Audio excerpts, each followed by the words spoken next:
जय भीम दोस्तों। आज के इस वीडियो में मैं नास्तिक क्यों हूं के बारे में संपूर्ण जानकारी देने वाले हैं।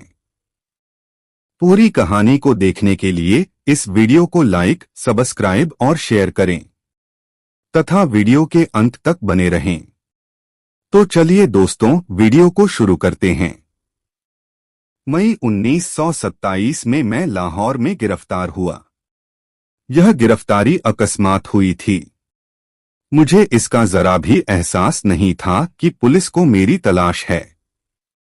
अचानक एक बगीचे से गुजरते हुए मैंने पाया कि मैं पुलिस वालों से घिरा हुआ हूं। मुझे स्वयं आश्चर्य हुआ कि मैं उस समय पूर्णतः शांत था। न तो मुझे कोई सनसनी महसूस हुई, न जरा सी उत्तेजना ही अनुभव हुई। मुझे पुलिस हिरासत में ले लिया गया था।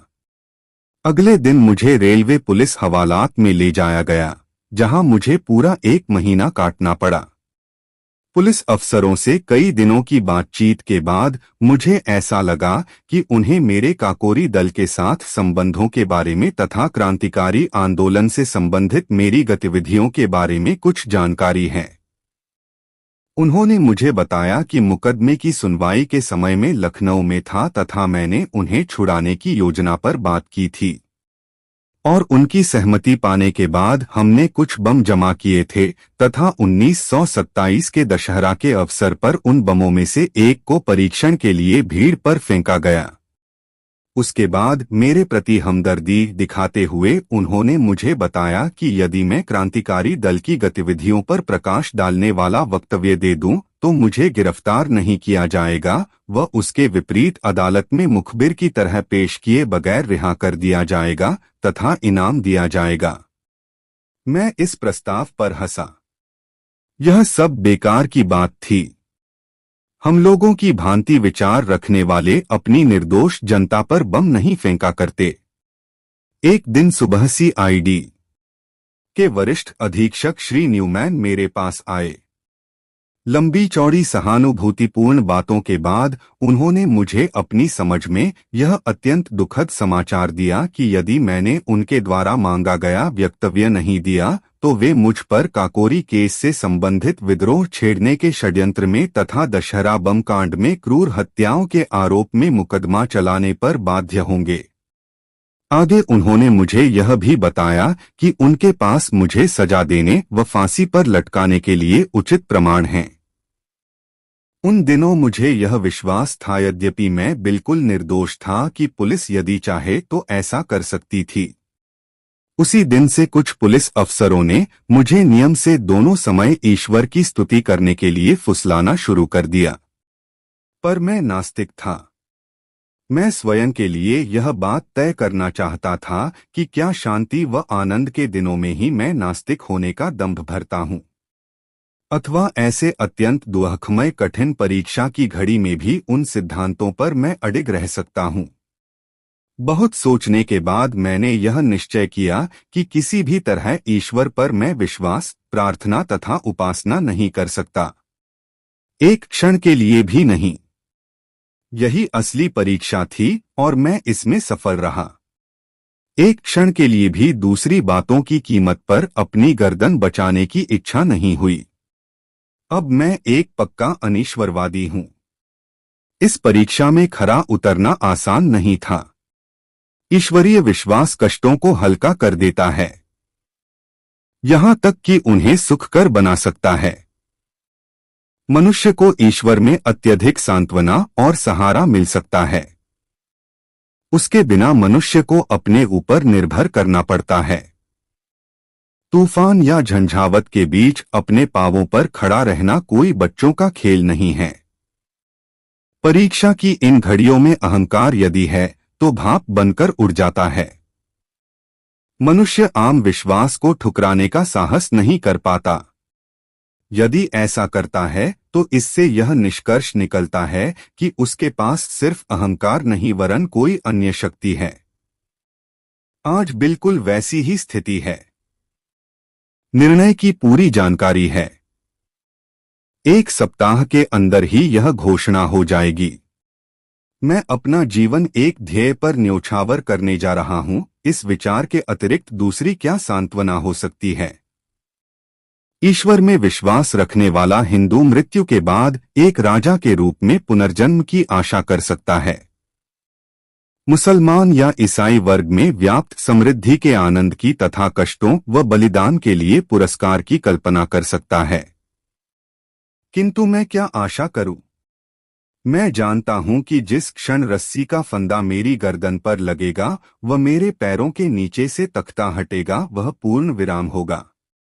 वह अंतिम क्षण होगा। मैं या संक्षेप में आध्यात्मिक शब्दावली की व्याख्या के अनुसार मेरी आत्मा सब वहीं समाप्त हो जाएगी। आगे कुछ नहीं रहेगा। एक छोटी छोटी सी संघर्षशील जिंदगी जिसकी कोई गौरवशाली परिणति नहीं है, अपने में स्वयं एक पुरस्कार होगी। यदि मुझ में इस दृष्टि से देखने का साहस है तो यही सब कुछ है।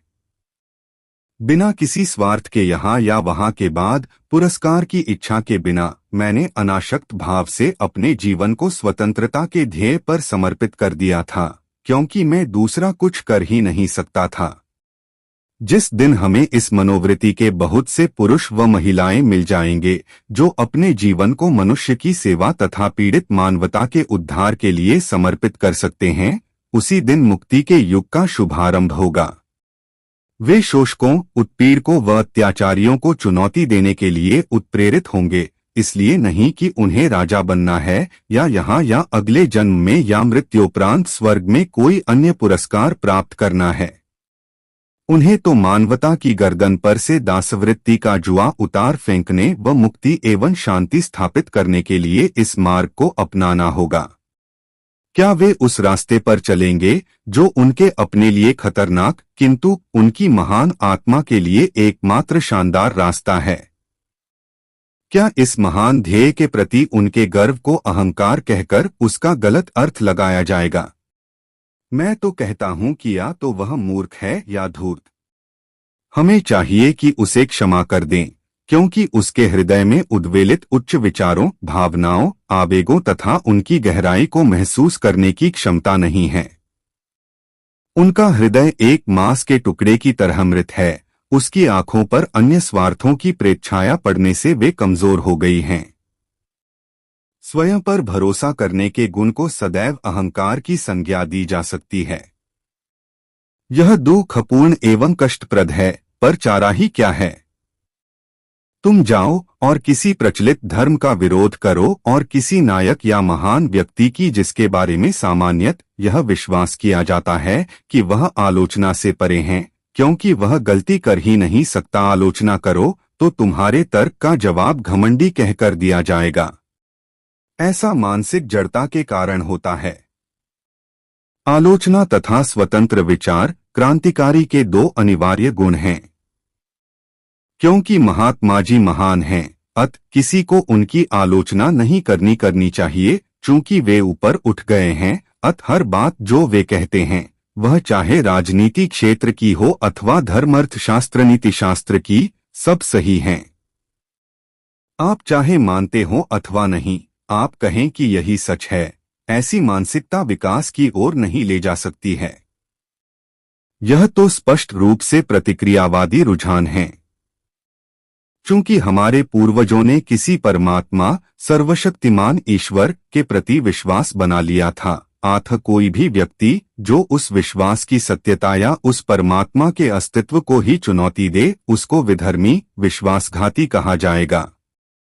यदि उसके तर्क इतने अकाट्य हैं कि खंडन वितर्क द्वारा नहीं हो सकता, वह उसकी आस्था इतनी प्रबल है कि उसे ईश्वर के प्रकोप से होने वाली विपत्तियों का भय दिखाकर दबाया नहीं जा सकता, तो उसकी यह कहकर निंदा की जाएगी कि वह वृथाभिमानी है, उसकी प्रकृति पर अहंकार हावी है। तब इस व्यर्थ विवाद पर समय नष्ट करने से क्या लाभ? फिर इन सारी बातों पर बहस करने की कोशिश क्यों? ये सवाल इसलिए है कि जनता के सामने यह प्रश्न आज पहली बार आया है तथा आज पहली बार इस पर वस्तुगत रूप में चर्चा हो रही है। जहां तक पहले प्रश्न की बात है, मैं समझता हूं कि मैंने यह साफ कर मेरे तक का तरीका संतोषप्रद सिद्ध होता है या नहीं, इसका निर्णय पाठकों दिया कि यह मेरा अहंकार नहीं था जो मुझे नास्तिकता की ओर ले गया। को करना है, मुझे नहीं। मैं जानता हूं कि वर्तमान परिस्थितियों में ईश्वर पर विश्वास करने से मेरा जीवन आसान और मेरा बोझ हल्का होता तथा उस पर मेरे अविश्वास ने सारे वातावरण को अत्यंत शुष्क बना दिया और परिस्थितियां एक कठोर रूप ले सकती हैं। थोड़ा सा रहस्यवाद इसे कवित्वमय बना सकता है, किंतु मेरे भाग्य को किसी उन्माद का सहारा नहीं चाहिए। मैं यथार्थवादी हूं। इस ध्येय में मैं सदैव सफल नहीं हुआ हूं। प्रयत्न तथा प्रयास करना मनुष्य का कर्तव्य है। सफलता तो संयोग व परिस्थिति पर निर्भर है। दूसरा प्रश्न है कि यदि अहंकार नहीं था तो ईश्वर के अस्तित्व के बारे में प्राचीन तथा आज भी प्रचलित श्रद्धा पर विश्वास का कोई कारण नहीं होना चाहिए। जी हाँ, मैं इस बात पर आता हूँ। कारण है, मेरे विचार से कोई भी मनुष्य जिनके पास तनिक भी विवेक शक्ति है, वह अपने वातावरण को तार्किक रूप से समझना चाहेगा। जहां सीधे प्रमाण की कमी होती वहां दर्शन शास्त्र का महत्वपूर्ण स्थान बन जाता है। जैसा कि मैंने कहा, मेरे एक खास क्रांतिकारी साथी कहा करते थे कि दर्शन शास्त्र मनुष्य की दुर्बलता का परिणाम है। जब हमारे पूर्वजों ने फुर्सत के समय विश्व के रहस्यों को, इसके भूत, वर्तमान एवं भविष्य, इसके क्यों और कहां से को समझने का प्रयास किया, तो सीधे प्रमाणों के भारी अभाव में हर व्यक्ति ने इन प्रश्नों को अपने अपने ढंग से हल किया। यही कारण है कि विभिन्न धार्मिक मतों के मूल तत्व में हमको इतना अंतर मिलता है, जो कभी कभी तो वैमनस्य तथा झगड़े का रूप ले लेता है। न केवल पूरब और पश्चिम के दर्शनों में मतभेद हैं, बल्कि प्रत्येक गोलार्ध के विभिन्न मतों में भी आपस में अंतर है। एशियाई धर्मों में जरा भी एकरूपता नहीं है। भारत में भी बुद्ध व जैन धर्म उस ब्राह्मणवाद से बहुत अलग हैं, जिसमें स्वयं आर्य समाज व सनातन धर्म जैसे विरोधी मत पाए जाते हैं। पुराने समय का एक अन्य स्वतंत्र विचारक चार्वाक है। उसने ईश्वर को पुराने समय में ही चुनौती दी थी। यह सभी मत एक दूसरे से मूलभूत प्रश्नों पर मतभेद रखते हैं तथा हर व्यक्ति अपने को सही समझता है। यही तो दुर्भाग्य है। बजाय इसके कि हम पुराने विद्वानों एवं विचारकों के अनुभवों तथा विचारों को भविष्य में अज्ञानता के विरुद्ध लड़ाई का आधार बनाएं व इस रहस्यमय प्रश्न को हल करने की कोशिश करें, हम आलसियों की तरह, जो कि हम सिद्ध हो चुके हैं, विश्वास की, उनके कथन में अविचल एवं संशयहीन विश्वास की चीख पुकार मचाते रहते हैं और इस प्रकार मानवता के विकास को जड़ बनाने के अपराधी हैं। प्रत्येक मनुष्य को, जो विकास के लिए दावेदार है, रूढ़िगत विश्वासों के हर पहलू की आलोचना व उन पर अविश्वास कसना होगा तथा उनको चुनौती देनी होगी। प्रचलित मत की हर बात को कोने कोने से तर्क की कसौटी पर कसना होगा तथा उनको चुनौती देनी होगी। यदि यथोचित तर्क के बाद भी वह किसी सिद्धांत अथवा दर्शन पर विश्वास के लिए आता तो उसके विश्वास का स्वागत है। उसका तर्क असत्य, भ्रमित या छलावा व कभी कभी मिथ्या हो सकता है, लेकिन उसको सुधारा जा सकता है क्योंकि विवेक उनके जीवन का दिशासूचक है। पर सिर्फ विश्वास व अंधविश्वास खतरनाक है। यह मस्तिष्क को मूढ़ तथा मनुष्य को प्रतिक्रियावादी बना देता है। जो मनुष्य यथार्थवादी होने का दावा करता है, उसे समस्त प्राचीन विश्वासों को चुनौती देनी होगी। यदि वे तर्क का प्रहार न सह सके तो टुकड़े टुकड़े होकर गिर पड़ेंगे। तब उस व्यक्ति का पहला काम होगा तमाम पुराने विश्वासों को धराशायी करके नए दर्शन की स्थापना के लिए जगह साफ करना। यह नकारात्मक पक्ष हुआ। इसके बाद सही कार्य शुरू होगा, जिसमें पुनर्निर्माण के लिए पुराने विश्वासों की कुछ बातों का प्रयोग किया जा सकता है।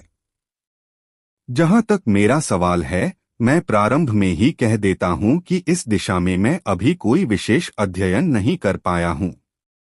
पूर्व के दर्शन को पढ़ने की मेरी बड़ी लालसा थी, पर ऐसा करने का कोई संयोग या अवसर नहीं मिला है।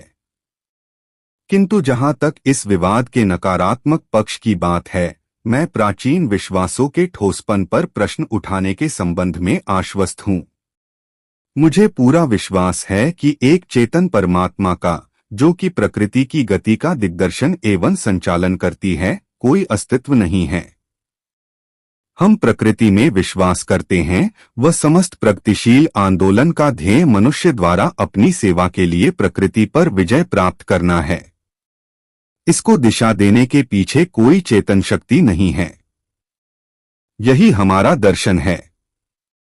जहां तक नकारात्मक पक्ष की बात है, हम आस्तिकों से कुछ प्रश्न करना चाहते हैं। एक, जैसा कि आपको विश्वास है, एक सर्वशक्तिमान, सर्वव्यापक एवं सर्वज्ञानी ईश्वर यदि है, जिसने पृथ्वी या विश्व की रचना की, तो कृपा कर यदि वीडियो अच्छी लगी हो तो इसे लाइक, सब्सक्राइब और शेयर जरूर करें।